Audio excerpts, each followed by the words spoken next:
that declaration coming in together last night after midnight, but it does name check the president of the U.S. and it is endorsed by the G7 leaders. So that is really the value of those talks that we saw there and the diplomacy at play yesterday in those sessions with the leaders, but also the president of Ukraine now coming together in this document in which, as you say, the G7, and I'm just reading and quoting now from the declaration that we got last night, stand united in an unwavering support for Ukraine in defending its freedom, sovereignty and territorial integrity. And they also say that they will commit to increase pressure on the Russian war machine. And Maeve, ultimately, when we talk about the Russian war machine, we're talking about Russian energy. It's the oil and it's the gas. Yesterday, President Trump hinted that he would be prepared to reinstall some of those sanctions that he waived when the war in Iran and the Strait of Hormuz pushed oil prices up and energy prices up. Now, with the war seemingly coming to an end, with an agreement and a ceremony to sign it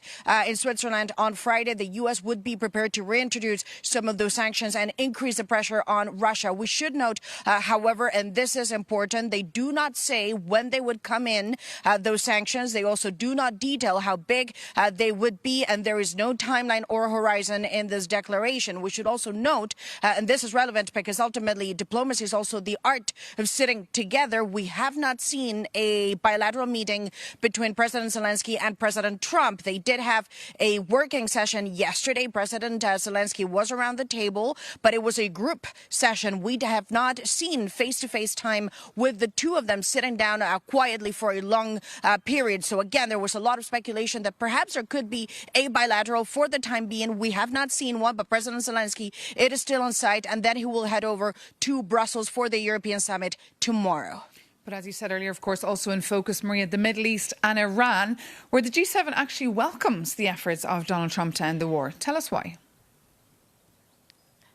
Yeah, indeed, Maeve. That is the other part of this declaration, which we have overnight coming in from the French presidency, in which they name check President Trump multiple times. Some suggest that is the price you have to pay for consensus, the flattery around the president of the U.S., in which they say they commend his efforts and they call this framework deal to end the war in Iran a breakthrough. And they also say there is now a real opportunity in the Middle East. The G7 also endorses and agrees that the Strait of Hormuz will have to reopen fully without any tolls. So they reiterate that message that there needs to be freedom of navigation in the strait. It also says that there is potentially a place for a mission, a maritime mission, to make sure that the vessels that will have to come through will be able to do so safely. And it matches really the tone from the president of the U.S., who reiterated yesterday that the tolls will not happen, that the Strait of Hormuz will reopen fully by Friday, and that ceremony in Switzerland will go ahead. I should stress, however, there is a document, a leaked document that has been doing the rounds here in Evian now for 24 hours, detailing what is in that agreement.